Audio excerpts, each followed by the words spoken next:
നമസ്കാരം ഏവർക്കും മാ4 മലയാളം ഭാഷാ പഠന കേന്ദ്രത്തിന്റെ HST മലയാളം ഫൈനൽ ടച്ച് സെഷനിലേക്ക് സ്വാഗതം. ഏഴാമത്തെ യൂണിറ്റായ ദൃശ്യകലയിലെ സിനിമ, നാടകം, തുള്ളൽ, ആട്ടക്കഥ എന്നീ ഭാഗങ്ങളെ മുൻനിർത്തിയുള്ള ചോദ്യ മാതൃകകൾ പരിചയപ്പെടും. ഈ ക്ലാസ് നിങ്ങൾക്ക് ഉപകരിക്കുകയാണെങ്കിൽ ഈ വീഡിയോ ലൈക്ക് ചെയ്യുവാനും ചാനൽ സബ്സ്ക്രൈബ് ചെയ്യുവാനും ഞങ്ങളിടുന്ന പുതിയ വീഡിയോയുടെ നോട്ടിഫിക്കേഷൻസ് ലഭിക്കുന്നതിനായി ബെൽ ഐക്കൺ ക്ലിക്ക് ചെയ്യുവാനും ശ്രദ്ധിക്കുക. നമുക്ക് ക്ലാസ്സിലേക്ക് പോവാം. ആദ്യത്തെ ചോദ്യം നോക്കാം.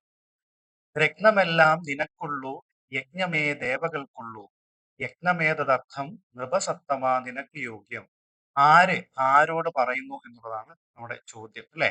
ഇത് നാരദൻ നളനോട് പറയുന്നു, കലി പുഷ്കരനോട് പറയുന്നു, ഇന്ദ്രൻ നളനോട് പറയുന്നു, ഹംസം നളനോട് പറയുന്നു, അല്ലെ? ഇതില് നളനോട് ആരോ പറയുകയാണ്, അല്ലെ? നളനോട് ആരാണ് പറയുന്നത്? നളനോട് പറയുന്നത് നാരദനാണ്, അല്ലെ? നാരദനാണ്. ആരെക്കുറിച്ച്? നളചരിതത്തിലാണ്, അല്ലെ? നളചരിതത്തിൽ ദമയന്തിയെ കുറിച്ച് നാരദൻ നളനോട് പറയുന്നതാണ്, അല്ലെ? ദമയന്തിയെ കുറിച്ച് നാരദൻ നളനോട് പറയുന്ന വാക്യമാണ് ഇവിടെ കൊടുത്തിട്ടുള്ളത്. നോക്കാം, നമുക്ക് ഇതുമായി ബന്ധപ്പെട്ട ചോദ്യ സാധ്യതകൾ കൂടുതലായിട്ടും വരാൻ സാധ്യതയുള്ള ക്വസ്റ്റ്യൻസ് ആണിത്. ആ നിലയിൽ നമുക്ക് അത്തരത്തിലുള്ള കുറച്ച് വരികൾ കൂടി പരിചയപ്പെട്ടു പോകാം. യൗവനം വന്നുദിച്ചിടും ചെറുതായില്ല ചെറുപ്പം, അവിവേകം ഇത് കണ്ടാൽ അറിവുള്ളവർ പരിഹസിക്കും, ചിലർ പഴിക്കും, വഴി പിഴയ്ക്കും തവ നനയ്ക്കുമ്പോൾ. ഇത് ഹംസം ദമയന്തിയോട് പറയുന്നതാണ്. ഹംസം ദമയന്തിയോട് പറയുന്നതാണ്. അടുത്തത് നോക്കാം. ഏഷണിക്ക് നടപ്പൻ ഞാൻ ഏഴു രണ്ട് ലോകത്തിലും, അല്ലെ? ഏഷണിക്ക് നടപ്പൻ ഞാൻ ഏഴു രണ്ട് ലോകത്തിലും നാരദൻ നളനോട് പറയുന്നതാണ്. നാരദൻ നളനോട് പറയുന്നതാണ്. അടുത്തത് നോക്കാം. പാദസാം നിജയം വാർന്നൊഴിഞ്ഞളവ് സേതുബന്ധനോദ്യോഗം എന്തടോ. ആര് പറയുന്നതാണ്? ഇന്ദ്രൻ കലിയോട് പറയുന്നതാണ്. കലിയോട് പറയുന്നതാണ്, അല്ലെ? കലിയോട് പറയുന്നതാണ്. ഓക്കെ, നമുക്ക് അടുത്ത ചോദ്യത്തിലേക്ക് പോകുന്നതിന് മുമ്പ് കുറച്ച് കാര്യങ്ങൾ കൂടി മനസ്സിലാക്കിയിട്ട് പോകാം, അല്ലെ? നളചരിതവുമായി ബന്ധപ്പെട്ടുകൊണ്ട് നളചരിതത്തിന്റെ കുറച്ച് വ്യാഖ്യാനങ്ങൾ കൂടി നമുക്ക് നോക്കിപ്പോകാം. നളചരിതത്തിന്റെ വ്യാഖ്യാനങ്ങൾ കൂടി നോക്കിപ്പോകാം. കാന്താര താരകം ആരുടേതാണ്? AR രാജരാജവർമ്മ. കാന്താര താരകം AR രാജരാജവർമ്മ 1905 കാന്താര താരകം AR, അല്ലെ? AR രാജരാജവർമ്മ. അടുത്ത നോക്കാം.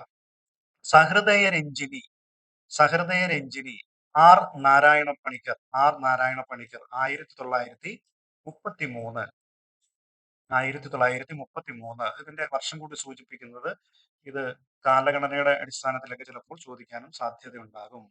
അടുത്തത് നോക്കാം. രസിക കൗതുകം MH ശാസ്ത്രി 1943 ഓക്കെ. രസിക കൗതുകം MH ശാസ്ത്രി, വർഷം 1943. അടുത്തത് നോക്കാം. ദീപിക ദീപിക ദേശമംഗലത്ത് രാമവാര്യർ, വർഷം 1945.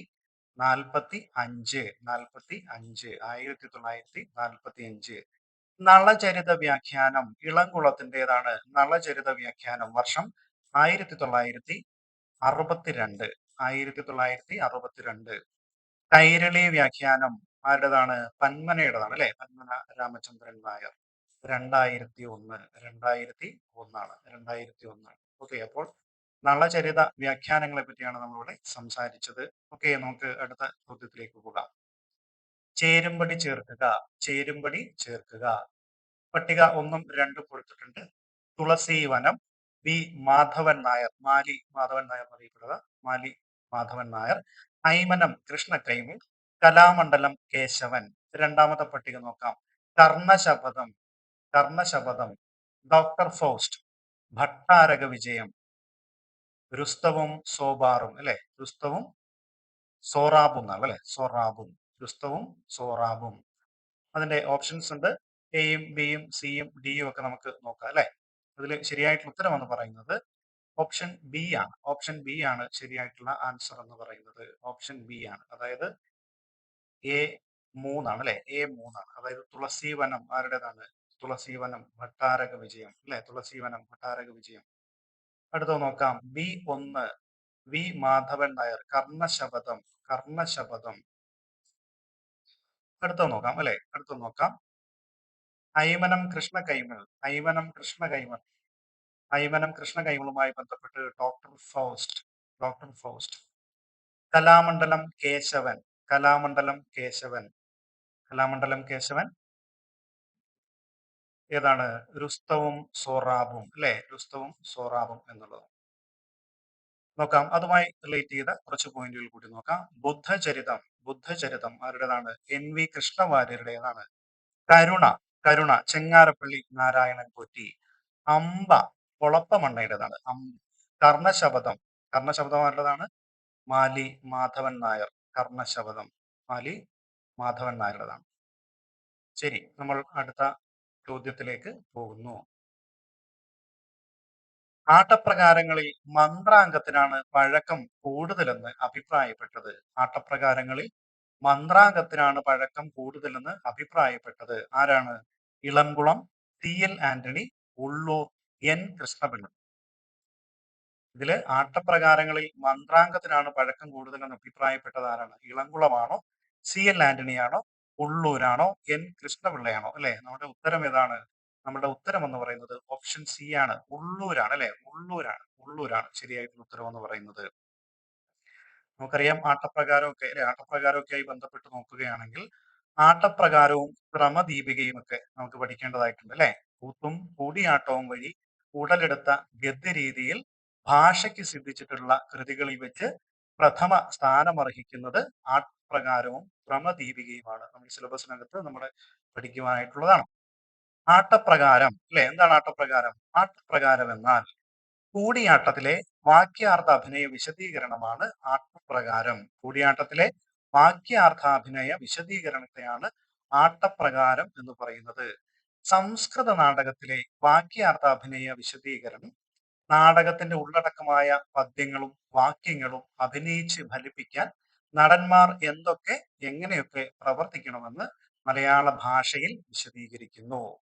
ഇനി നമുക്ക് ക്രമദീപിക കൂടി നോക്കാം അല്ലെ? ക്രമദീപിക കൂടി നമ്മൾ മനസ്സിലാക്കേണ്ടതായിട്ടുണ്ട്. എന്താണ് ക്രമദീപിക? വിദൂഷകന്റെ ചടങ്ങുകൾ, വേഷവിധാനം, നടന്മാർ രംഗത്ത് അനുഷ്ഠിക്കേണ്ട കൃത്യങ്ങൾ എന്നിവ വിവരിക്കുന്നു. നാടകത്തിലെ സംഭവങ്ങൾ അനുവാചകന് അനുഭവമേദ്യമേകാൻ ഉടുപ്പ്, നടപ്പ് തുടങ്ങിയിട്ടുള്ളവ, നടൻ ശ്രദ്ധിക്കേണ്ട കാര്യങ്ങളെല്ലാം തന്നെ അതിനകത്ത് വിശദീകരിക്കുന്നുണ്ട്. ഓക്കെ, അത്രയുമാണ് അതിനകത്ത് സൂചിപ്പിക്കാനായിട്ടുള്ളത്. അടുത്ത ചോദ്യം നോക്കാം. താഴെ പറയുന്നവയിൽ കല്ലടിക്കോടൻ സമ്പ്രദായവുമായി ബന്ധപ്പെട്ട് ശരിയായ പ്രസ്താവനകൾ മാത്രം തിരഞ്ഞെടുക്കുക. താഴെ പറയുന്നവയിൽ കല്ലടിക്കോടൻ സമ്പ്രദായവുമായി ബന്ധപ്പെട്ട് ശരിയായ പ്രസ്താവനകൾ മാത്രം തിരഞ്ഞെടുക്കുക. അല്ലെ, ഏതൊക്കെയാണ് പ്രസ്താവനകൾ കൊടുത്തിട്ടുണ്ട് അല്ലെ? രംഗപാഠത്തെ സംബന്ധിച്ചിടത്തോളം കോട്ടയം സമ്പ്രദായം, കല്ലടിക്കോടൻ സമ്പ്രദായം എന്നിങ്ങനെ ഏറെക്കുറെ പര്യായ ശബ്ദങ്ങളാണ്. അത് ഒന്നാമത്തത് അല്ലെ. അടുത്ത നോക്കാം. രണ്ടാമത്തെ പ്രസ്താവന നോക്കാം. വെള്ളാട്ടു ചാത്തുപ്പണിക്കർ, കോട്ടയത്ത് തമ്പുരാൻ എന്നിവരെ കൂടാതെ ഇരവിച്ചാക്യാരും പരിഷ്കരണ പ്രക്രിയയിൽ പങ്കാളികളായി. അടുത്ത മൂന്നാമത് നോക്കാം. മൂന്നാമത്തെ പോയിന്റ് അല്ലെ? മൂന്നാമത്തെ പ്രസ്താവന എന്താണ്? സാത്വികാഭിനയത്തിന് പ്രാധാന്യം കൽപ്പിച്ചു. സാത്വികാഭിനയത്തിന് പ്രാധാന്യം കൽപ്പിച്ചു.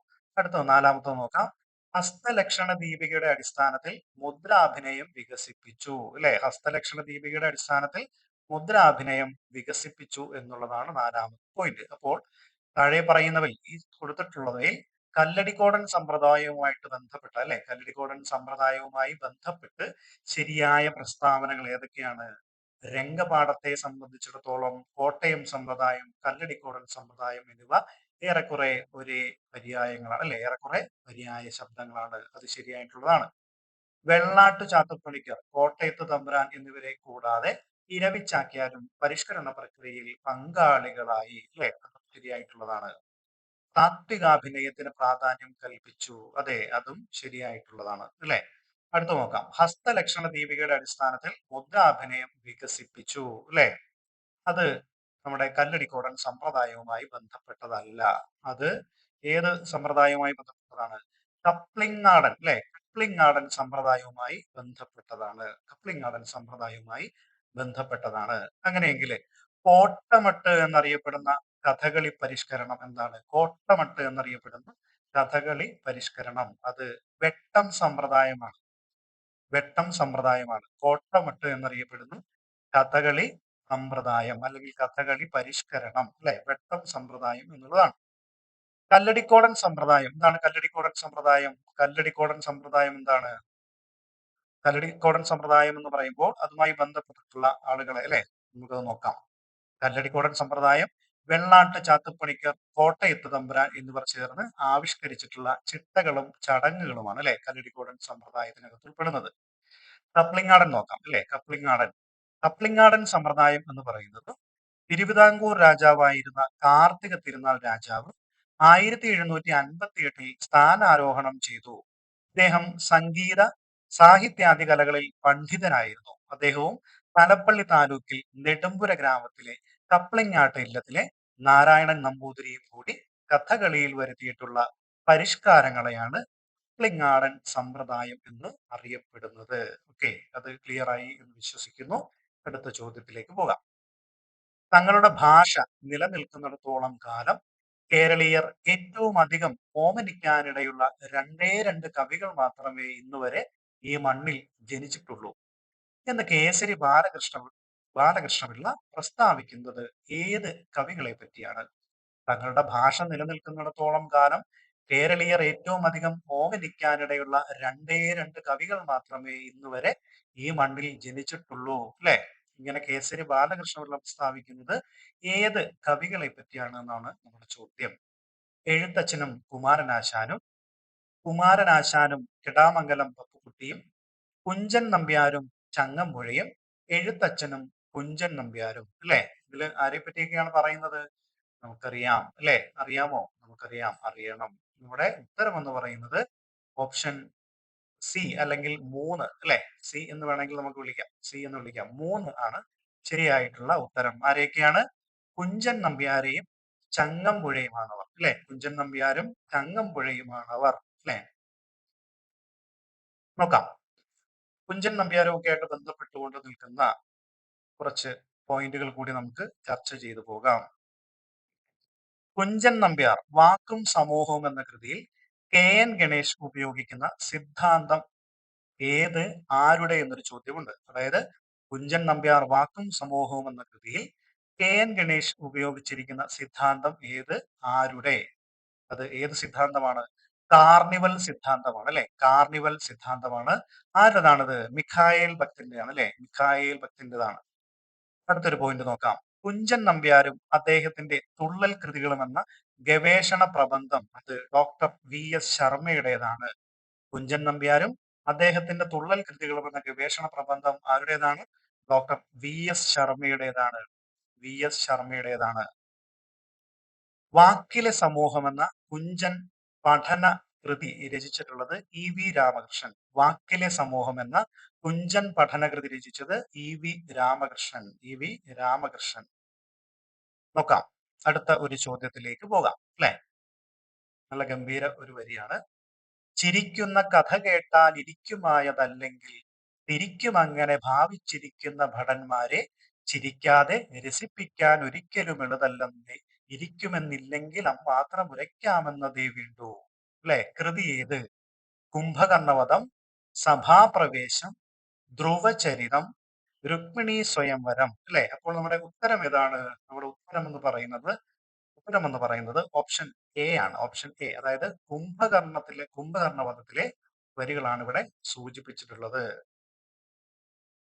അതുപോലെ തന്നെ കുഞ്ചൻ നമ്പ്യാരുടെ ശൃംഗാര ആവിഷ്കാരം ഓർമ്മിപ്പിക്കുന്നത് അച്ചിക്കുറുപ്പും അടിച്ചു തളിക്കാരും തമ്മിലുള്ള ഇടപാടാണ് എന്ന് അഭിപ്രായപ്പെട്ടത് സാഹിത്യ പഞ്ചാനനാണ്. കുഞ്ചൻ നമ്പ്യാരുടെ ശൃംഗാര ആവിഷ്കാരം ഓർമ്മിപ്പിക്കുന്നത് അച്ചിക്കുറുപ്പും അടിച്ചു തളിക്കാരും തമ്മിലുള്ള ഇടപാടാണ് എന്ന് സാഹിത്യ പഞ്ചാനനൻ പറയുന്നുണ്ട്. നമ്പ്യാരെ സംസ്കാര ദൂഷകൻ എന്ന് വിശേഷിപ്പിച്ചിട്ടുള്ള വിമർശകൻ ആരാണെന്ന് അറിയുമോ?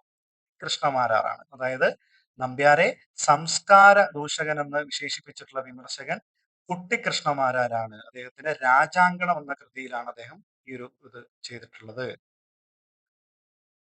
ഇനി ഒരു പോയിന്റ് കൂടി നോക്കാം. ഇഷ്ടമില്ലാത്തവരൊരു ഭൂഷണം കെട്ടിച്ചമച്ചതു കേട്ടാൽ നമുക്കത് മനസ്സിനുള്ളത് ഞെട്ടിയില്ലേലും ശിഷ്ടജനങ്ങൾ ധരിച്ചു കൊള്ളേണമേ. ഏത് കൃതിയിലെ ഭാഗമാണ് എന്നൊരു ചോദ്യമുണ്ട്. ഇത് ഇഷ്ടമില്ലാത്തവരൊരു ഭൂഷണം കെട്ടിച്ചമച്ചതു കേട്ടാൽ നമുക്കത് മനസ്സിനുള്ളതിൽ ഞെട്ടില്ലേതും ശിഷ്ടജനങ്ങൾ ധരിച്ചു കൊള്ളേണമേ. ഏത് കൃതിയിലെ ഭാഗമാണ് ഇത്? ഗണപതി പ്രാതൽ. ഗണപതി പ്രാതൽ എന്ന് പറയുന്ന കൃതിയിലെ ഭാഗമാണ്. ഓക്കെ, ഇനി അടുത്ത ചോദ്യത്തിലേക്ക് പോവുകയാണ്. താഴെ പറയുന്നവയിൽ ഓട്ടൻതുള്ളൽ വിഭാഗത്തിൽപ്പെട്ട കൃതി അല്ലാത്തത് ഏത്? നമ്മളപ്പോൾ ഓട്ടൻതുള്ളലും പറയൻതുള്ളലും ചീതങ്കൻ തുള്ളലും മനസ്സിലാക്കിയിരിക്കണം. താഴെ പറയുന്നവയിൽ ഓട്ടൻതുള്ളൽ വിഭാഗത്തിൽപ്പെട്ട കൃതി അല്ലാത്തത് ഏത് എന്നുള്ളതാണ് നമ്മുടെ ചോദ്യം. സ്യമന്തകം, ഘോഷയാത്ര, കിരാതം, സഭാപ്രവേശം. അപ്പോൾ താഴെ പറയുന്നവയിൽ ഓട്ടംതുള്ളൽ വിഭാഗത്തിൽപ്പെട്ട കൃതി അല്ലാത്തത്, അല്ലെ? കൃതി അല്ലാത്തത് ഏത് എന്നുള്ളതാണ് നമ്മുടെ ചോദ്യം. സെമന്തകമാണോ, ഘോഷയാത്രയാണോ, കിരാതമാണോ, സഭാപ്രവേശമാണോ? അല്ലെ? അതിന്റെ ശരിയായ ആൻസർ എന്ന് പറയുന്നത് ഏതാണ്? ഓട്ടംതുള്ളൽ വിഭാഗത്തിൽ പെടാത്ത കൃതി എന്ന് പറയുന്നത് സഭാപ്രവേശമാണ്. സഭാപ്രവേശം, അല്ലെ? ഇത് പറയൻതുള്ളലിൽ ഉൾപ്പെടുന്നതാണ്. പറയൻതുള്ളൽ, അല്ലെ? പറയൻതുള്ളലിൽ ഉൾപ്പെടുന്നതാണ്. ശരി, അങ്ങനെയെങ്കിൽ നമുക്ക് തുള്ളൽ കൃതികൾ ഏതൊക്കെയാണെന്ന് നോക്കാം, അല്ലെ? ഓട്ടംതുള്ളൽ ഒന്ന് സൂചിപ്പിച്ചു പോകാം. ഓട്ടംതുള്ളൽ: രുക്മിണി സ്വയംവരം, സത്യാസ്വയംവരം, സന്താനഗോപാലം, ബാണയുദ്ധം, പാത്രചരിതം, ശീലാവതി ചരിതം, അഹല്യാമോക്ഷം, സീതാസ്വയംവരം, രാവണോദ്ഭവം. ഇതാണ് പ്രധാനപ്പെട്ടത്. അടുത്ത ശീതങ്കത്തുള്ളൽ ഉള്ളത് നോക്കാം. കല്യാണ സൗഗന്ധികം, സുന്ദോപാഖ്യാനം, ഗണപതി പ്രാതൽ, ധ്രുവചരിതം, പൗണ്ഡ്രകവധം. അടുത്തത് പറയൻതുള്ളലുമായി ബന്ധപ്പെട്ടത് നോക്കാം. പറയൻതുള്ളലുകൾ ഏതൊക്കെയാണ് നോക്കാം. ത്രിപുരദഹനം, പാഞ്ചാലി സ്വയംവരം, നളായണീ ചരിതം, പഞ്ചേന്ദ്രോപാഖ്യാനം, കീചകവധം, കുളുന്തി മോക്ഷം, സഭാപ്രവേശം, കുംഭകർണവധം. ഇത്രയും പറയൻതുള്ളലിൽ പെടുന്നതാണ്, അല്ലെ? നമ്മുടെ സഭാപ്രവേശം ഉൾപ്പെടെയുള്ളത് പറയൻതുള്ളലിന്റെ ഭാഗമാണ് എന്നുള്ളത് ഓർക്കുക. അടുത്തത് മറ്റൊരു ചോദ്യം. കാലഗണനയുടെ അടിസ്ഥാനത്തിൽ ശരിയായ ക്രമം തിരഞ്ഞെടുക്കുക. കാലഗണനയുടെ അടിസ്ഥാനത്തിൽ ശരിയായ ക്രമം തിരഞ്ഞെടുക്കുക. നോക്കാം. ബലാബലം, അനുരഞ്ജനം, അഴിമുഖത്തേക്ക്, മുടക്കുമുതൽ, കുടത്തിലെ വിളക്ക്. അങ്ങനെ ബലാബലം, അനുരഞ്ജനം, മുടക്കുമുതൽ, അഴിമുഖത്തേക്ക്, കുടത്തിലെ വിളക്ക്. ബലാബലം, അനുരഞ്ജനം, അഴിമുഖത്തേക്ക്, കുടത്തിലെ വിളക്ക്, മുടക്കുമുതൽ. അങ്ങനെ നമ്മുടെ ഓപ്ഷൻസ് ഇങ്ങനെ നീണ്ടുപോവുകയാണ്. നമ്മുടെ ഉത്തരം ഏതാണ്? ഓപ്ഷൻ ബി ആണ്. നമ്മുടെ ഉത്തരം എന്ന് പറയുന്നത് ഓപ്ഷൻ ബി ആണ്. നമ്മുടെ ഉത്തരം ഓപ്ഷൻ ബി ആണ്, അല്ലെ? ഓപ്ഷൻ ബി ആണ്. നമുക്കിതിന്റെ വർഷം കൂടി ഒന്ന് പരിചയപ്പെട്ടു, അല്ലെ? വർഷം കൂടി ഒന്ന് നോക്കി പോകാം. അറിയാം, എൻ കൃഷ്ണപിള്ളയുടെ നാടകങ്ങളാണ്, അല്ലെ? എൻ കൃഷ്ണപിള്ളയുടെ നാടകങ്ങളാണ് ഈ കൊടുത്തിട്ടുള്ളത്. അദ്ദേഹത്തിന്റെ പ്രധാനപ്പെട്ട നാടകങ്ങൾ നമുക്കൊന്ന് നോക്കാം. വർഷം കൂടി ജസ്റ്റ് ഒന്ന് എഴുതി പോകും. വർഷം കൂടി ഒന്ന് നോട്ട് ചെയ്ത് പോവാം. ഭഗ്നഭവനം 1942. 1942. അടുത്തത് കന്യക. കന്യക 43. കന്യക 43. ബലാബലം 45. ബലാബലം 45. അടുത്തത് അനുരഞ്ജനം, അത് 50-ലാണ്. അനുരഞ്ജനം 50-ൽ. മുടക്കുമുതൽ 53-ൽ. അഴിമുഖത്തേക്ക് 55. കുടത്തിലെ വിളക്ക് 72. അല്ലെ? 72.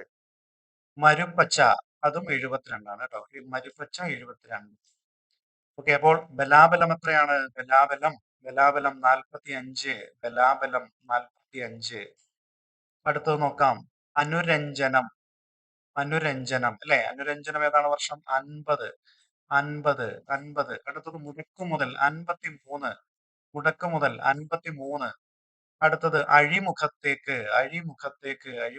55. കുടത്തിലെ വിളക്ക്, അല്ലെ? കുടത്തിലെ വിളക്ക് 72. അപ്പോൾ ഇതാണ് ശരിയായിട്ടുള്ള ഉത്തരം എന്ന് പറയുന്നത്. നോക്കാം. എൻ കൃഷ്ണപിള്ളയുടെ രാമായണ നാടകം ഏതാണെന്ന് അറിയും?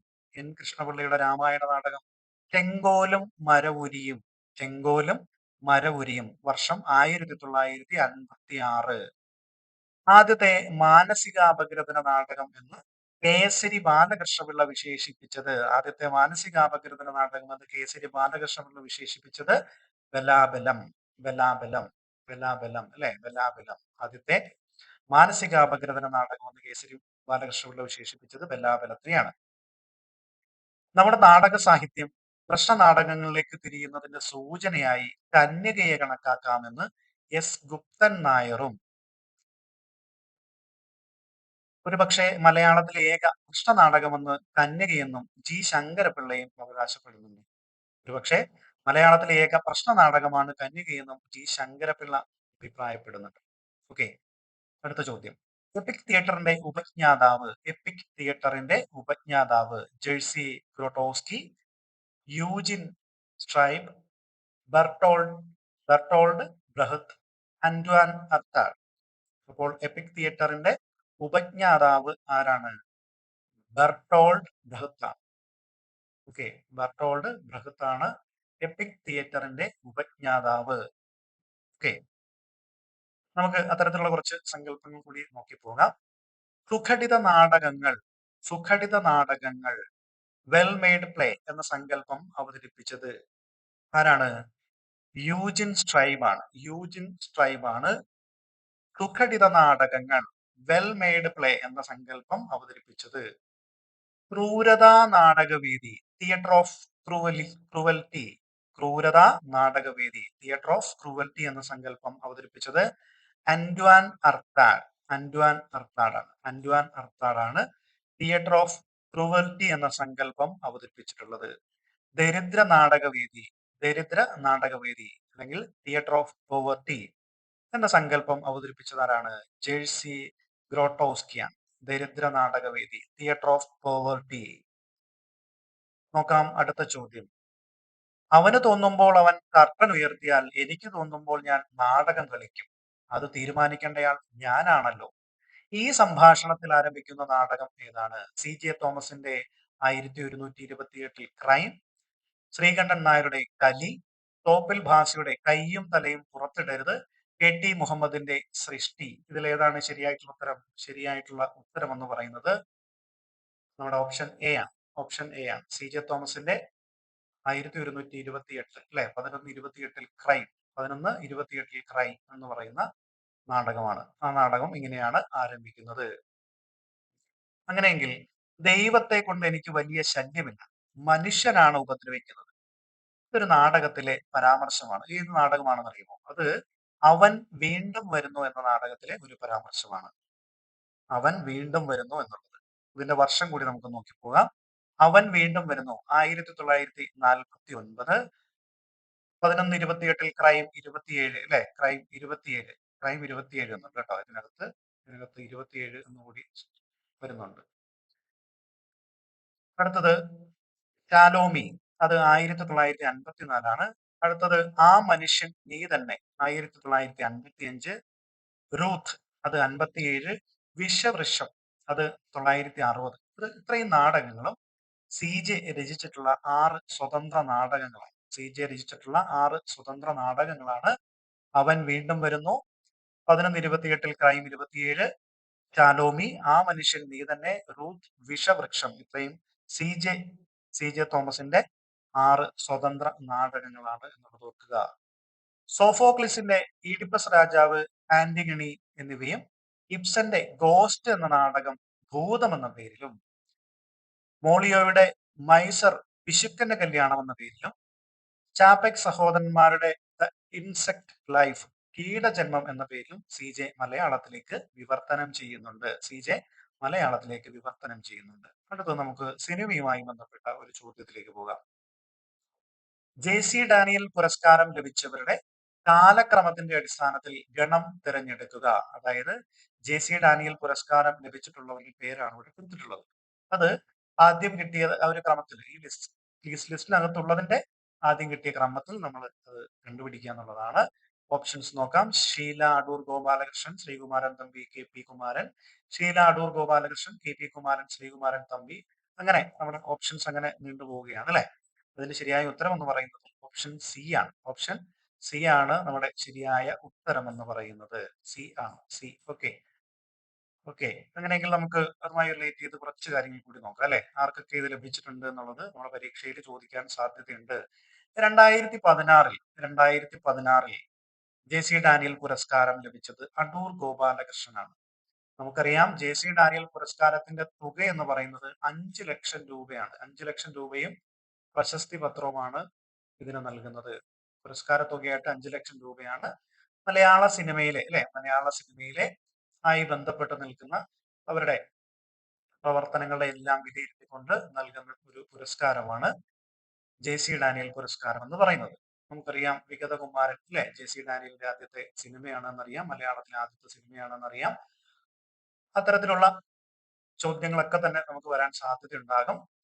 എടുത്തു നോക്കാം. 2016 അടൂർ ഗോപാലകൃഷ്ണൻ ലഭിക്കുന്നു. 2017 ശ്രീകുമാരൻ തമ്പിക്ക്, 2018 ഷീലയ്ക്ക് ലഭിക്കുന്നു. 2019 ഹരിഹരൻ, 2020 പി ജയചന്ദ്രൻ അല്ലെ ജയചന്ദ്രൻ ലഭിക്കുന്നു. 2021 കെ.പി. കുമാരൻ ലഭിക്കുന്നു. 22 ടി.വി. ചന്ദ്രൻ, 2023 ഷാജി എൻ കരുൺ. ഷാജി എൻ കരുൺ. ഇപ്പോൾ മലയാള സിനിമയിലുമായി ബന്ധപ്പെട്ട് നിൽക്കുന്നവരുടെ മലയാള സിനിമയിലേക്കുള്ള സമഗ്ര സംഭാവനയെ പരിഗണിച്ചുകൊണ്ട് നൽകുന്ന മലയാള സിനിമയിലെ തന്നെ ഏറ്റവും വലിയ പുരസ്കാരമാണ് അല്ലെ ജെ.സി. ഡാനിയൽ പുരസ്കാരം എന്നുള്ളത്. Okay, JC. ഡാനിയൽ പുരസ്കാരം എന്നുള്ളത്. ശരി, അടുത്ത ചോദ്യത്തിലേക്ക് പോകാം. ചലച്ചിത്ര പഠന ഗ്രന്ഥങ്ങളും കർത്താക്കളും ശരിയായി ചേർത്തെഴുതിയ ഗണമേത്? ചലച്ചിത്ര പഠന ഗ്രന്ഥങ്ങളും കർത്താക്കളും ശരിയായി ചേർത്തെഴുതിയ ഗണം ഏത് എന്നുള്ളതാണ് അല്ലെ.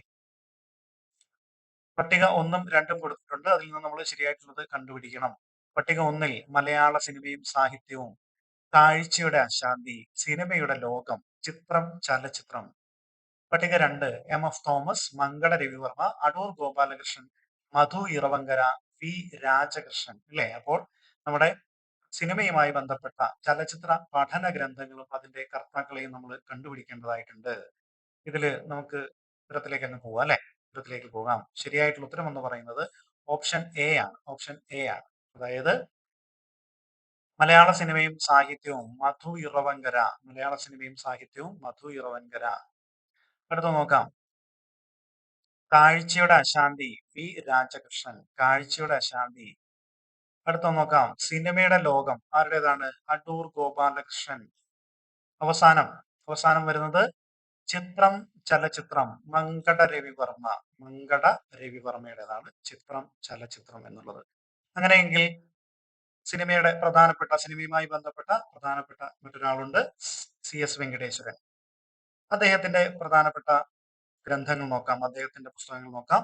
സിനിമ ടാക്കീസ്, സിനിമ ടിക്കറ്റ്, മലയാള സിനിമ പഠനങ്ങൾ, സിനിമയുടെ ഭാവനാദേശങ്ങൾ. സിനിമയുടെ ഭാവനാദേശങ്ങൾ എന്നുള്ളത്.